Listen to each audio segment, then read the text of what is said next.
আমাদের সামনে দরজায় কড়া নাড়ছে পবিত্র মাহে রমাদান। রমাদান সংক্রান্ত অনেক আলোচনা আপনারা হয়তো শুনেছেন, তবে আমি আমার জায়গা থেকে রমাদান এবং কোরআন এই টপিকে আজকে কথা বলার চেষ্টা করবো ইনশাআল্লাহ তাআলা। ওমা তৌফিকি ইল্লা বিল্লাহ আলাইহি তাওয়াক্কালতু ওয়া ইলাইহি উনীব। আমরা আল্লাহর কাছে দোয়া করছি আল্লাহ পাক বক্তা এবং শ্রোতা সবাইকে শুনে বুঝে আমল করার তৌফিক দান করুন। আমিন।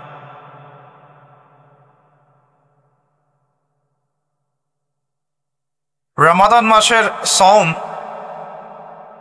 কখন ফরজ হয়েছে কে বলতে পারবেন? অডিয়েন্সের মধ্যে রমাদান মাসের সওম কত হিজরিতে ফরজ করা হয়েছে? মাশাআল্লাহ। রমাদান মাসের সওম কত হিজরিতে ফরজ হয়েছে, অথচ আমরা জানি ইসলামের বেসিক পিলারের মধ্যে 5টা পিলার, কালিমা, সালাত, যাকাত, সওম এবং হজ। এই 5টা বেসিক পিলারের একটা হচ্ছে রমাদান। কত হিজরিতে ফরজ হয়েছে আমরা কেউ বলতে পারলাম না। নবী করিম সাল্লাল্লাহু আলাইহি ওয়াসাল্লাম যখন নবুয়ত পেলেন, ওই সমাজের মধ্যে কিছু পাপাচার ছিল। এমন সমাজেই নবী আসে যেই সমাজে পাপাচার বেশি। যেখানে কোনো পাপ নাই সেখানে তো নবীর কোনো প্রয়োজন নাই। নবী করিম সাল্লাল্লাহু আলাইহি ওয়াসাল্লাম যখন নবী হলেন, তৎকালীন আরবের সমাজে মৌলিকভাবে 5টা পাপ ছিল। কয়টা ভাই? তার প্রথমটা হচ্ছে শিরক। তারা আল্লাহর সাথে শিরক করত, যেটা আজকের বিশ্বে আমরা প্রত্যেকটা সেক্টরে করছি। 2 নম্বর ছিল রিবা বা সুদ। তৎকালীন আরব সমাজের মধ্যে সুদ ভিত্তিক অর্থনীতি ছিল, যা এখন পুরো বিশ্ব জুড়ে চলছে। 3 নম্বর হচ্ছে মাদক।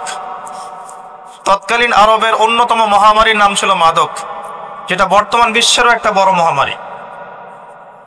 4 নম্বর সমস্যা ছিল নারী জাতির অবমাননা, যেটা আইয়ামে জাহিলিয়াতের যুগকে এখন হার বানিয়েছে। 5 নম্বর সমস্যা ছিল গোত্রীয় হানাহানি, যেটা এখন ধর্মীয় হানাহানি, পলিটিক্যাল হানাহানি, বৈশ্বিক হানাহানিতে রূপ নিয়েছে। কিছুই পরিবর্তন হয়নি। জাহিলি যুগের সেই জাহিলিয়াতের সুন্নতগুলো এখনো বিশ্ববাসী আমল করছে, বরং তার চেয়ে বেশি মাত্রায় করছে। যতদিন যাবে এগুলো বাড়তে থাকবে। এর পরে গিয়ে একটা সময় আসবে যখন সমাজে জাহিলিয়াতের লেশ মাত্র থাকবে না ইনশাআল্লাহ। মুহাম্মদ সাল্লাল্লাহু আলাইহি ওয়াসাল্লাম যে সমাজে নবী হয়েছেন, এই সমাজটা অনেকটা এমন ছিল। শিরক ছিল, রিবা ছিল, মাদক ছিল, নারীর অবমাননা ছিল, বেহায়াপনা ছিল, অশ্লীলতা ছিল, দাস প্রথা ছিল,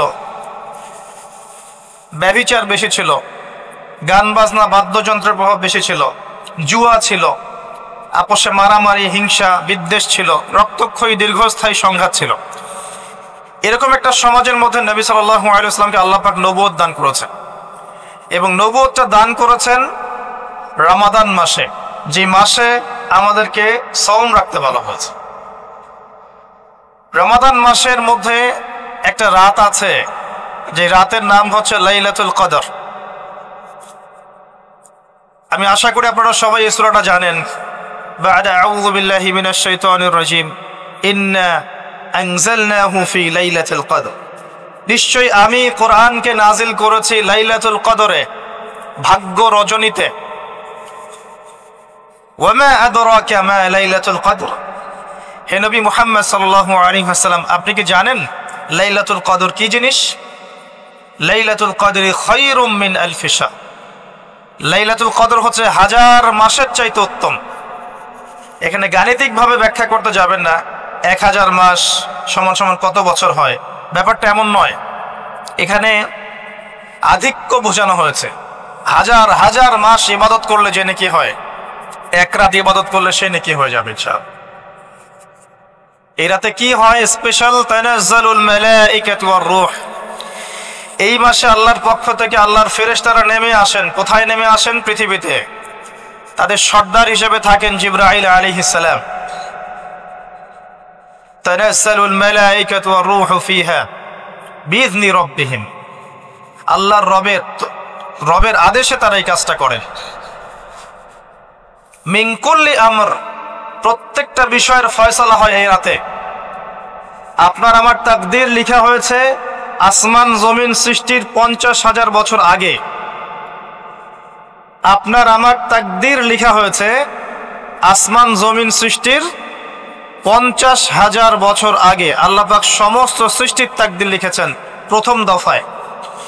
দ্বিতীয় দফায় তাকদীর লেখা হয়েছে যখন আমার আপনার রূহ আমাদের মায়ের গর্ভে ছিল 4 মাস 10 দিন বয়স।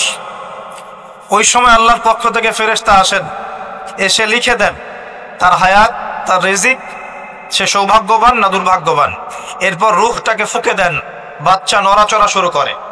এর আগ পর্যন্ত পেটের মধ্যে বাচ্চা নড়াচড়া করে না। যখন রূহটা ফুঁকে দেওয়া হয় তারপর থেকে বাচ্চা নড়াচড়া শুরু করে। দ্বিতীয় দফায় তাকদীর লেখা হয়। এরপরে তৃতীয় দফা লেখা হয় এই লাইলাতুল কদরে, যে আগামী 1 বছর কি হবে, আপনি কি করবেন, অর্থাৎ 1 বছরের বাজেট প্রণয়ন করা হয় প্রত্যেক লাইলাতুল কদরে। তানাজ্জালুল মালায়েকাতু ওয়ার রূহ ফিহা বিইذনি রাব্বিহিম মিন কুল্লি আমর। এই রাতের আরেকটা বৈশিষ্ট্য হচ্ছে সালামুন হিয়া হাত্তা মাতলাইল ফজর, ফজর পর্যন্ত এই রাতে শান্তি শান্তি শান্তি শান্তি প্রশান্তি বজায় থাকে। এই রাতে আপনি যে দোয়া করবেন, যে কোনো দোয়াই করবেন, যদি আপনার রিজিকটা হালাল হয় ইনশাল্লাহ কবুল হয়ে যাবে যে কোনো দোয়া। এই রাতে যারা ইবাদত করে দাঁড়িয়ে দাঁড়িয়ে, তাদের চতুর্দিকে ফেরেশতারা সমবেত হন, তাদের দোয়ায় তারা শরীক হন, তাদের জন্য দোয়া করতে থাকেন। ঠিক তখনই দেখবেন মুমিন বান্দার চোখ দিয়ে টপ টপ করে পানি পড়া শুরু হয়েছে। আপনি ফিল করতে পারবেন যে আপনার দোয়া আল্লাহ কবুল করছেন। এই রাতের ইবাদতকে 1000 মাস দিয়ে গুণ করলেও কখনো সমান হবে না। একটা রাত ইবাদত করলে আপনি 1000 মাসের নেকি পাচ্ছেন। এই সুযোগটাকে ছেড়ে দেওয়া যায়? কবে এই রাত স্পেসিফিকলি বলা যাবে না, 27 তারিখেই স্পেসিফিকলি বলা যাবে না যে 21-এর রাতেই, 23-এর রাতেই বা 25-এর রাতেই, নির্দিষ্ট করে বলার কোনো সুযোগ নাই। নবী সাল্লাল্লাহু আলাইহি ওয়াসাল্লাম লাইলাতুল কদর পেয়েছেন এবং ওই রাতে বৃষ্টি হচ্ছিল। তিনি সেজদা করছেন, তার কপালের মধ্যে মসজিদে নববীর যে মাটি আছে এই মাটির কাদা লেগেছিল। তখন কিন্তু মসজিদ টাইলস ফিটিং ছিল না, মাটির মসজিদ থেকে নবী সাল্লাল্লাহু আলাইহি ওয়াসাল্লাম বিশ্ব পরিচালনা করেছেন। আর আমাদের এখন তাজমহলের মতো মসজিদ, হেদায়েতের কোনো হও না এখানে। এটা আখিরুজ জামানের সাইন, মসজিদগুলো হবে চাকচিক্যময়, হেদায়েত শূন্য। হাদিস একদম স্পষ্ট আছে, মসজিদ হবে চাকচিক্যময় কিন্তু হেদায়েত শূন্য। ইভেন দেখবেন নামাজ পড়ছে মুসল্লি, পাশে হই হুল্লো করছে। দিনের কথা আলোচনা হলে বা নামাজ পড়লে, কেউ কোরআন তেলাওয়াত করলে আদবের সাথে যে পাশে শোরগোল করতে হয় না, এটাও এখন বুঝাতে হয়। বুঝাতে গিয়ে যদি আপনি এই আয়াত তেলাওয়াত করেন, লাহুম কুলুবুন লা ইয়াফকাহুনা বিহা, কিছু মানুষকে আল্লাহ পাক কলব দিয়েছেন বোঝে না। ওয়া লাহুম আযানুন লা ইয়াসমাউনা বিহা, কিছু মানুষকে আল্লাহ পাক কান দিয়েছেন শোনে না। ওয়া লাহুম আ'য়ুনুন লা ইউবসিরুনা বিহা, কিছু মানুষকে আল্লাহ পাক চোখ দিয়েছেন দেখে না। উলাইকা কাল আনআম, এরা আনআমের মতো। বাল হুম আদাল, বরং তার চাইতেও নিকৃষ্ট। তখন কিছু মানুষের ইগোতে লেগে যায়। তা আচরণ কিন্তু এমনই। কোরআন যেখানে তেলাওয়াত করা হচ্ছে, নবীর হাদিসের কথা বলা হচ্ছে, সেখানে উঁচু স্বরে কথা বলা জায়েজ নেই। নামাজ পড়ছে একজন ব্যক্তি, সে আল্লাহর সাথে সরাসরি কথা বলছে, তার পাশে কথা বলা জায়েজ নেই। এমনকি নামাজরত ব্যক্তির পাশে কোরআন তেলাওয়াত করাও জায়েজ নেই। আর কথা কি বুঝতে পারছেন? একজন ব্যক্তি নামাজে দাঁড়িয়েছে, আল্লাহর সাথে কথা বলছে, পাশে আপনি কোরআন তেলাওয়াত করতে পারবেন না জোরে জোরে। মনে মনে করতে হবে, করতে চাইলে মনে মনে করতে হবে। অনেক সময় মসজিদের ভিতরে দেখবেন নামাজ পড়া হচ্ছে, শোরগোল করছে। নবী সাল্লাল্লাহু আলাইহি ওয়াসাল্লাম বলেছিলেন, আখিরুজ জামানে, তিরমিজিতে আছে হাদিসটা, আখিরুজ জামানে ইসলামের নামটুকু থাকবে, ইসলামের প্রকৃত বিষয়গুলো থাকবে না। কোরআনের মাসহাফ থাকবে, যে মাসহাফ, কোরআনের মাসহাফটা থাকবে, এর শিক্ষাগুলো থাকবে না।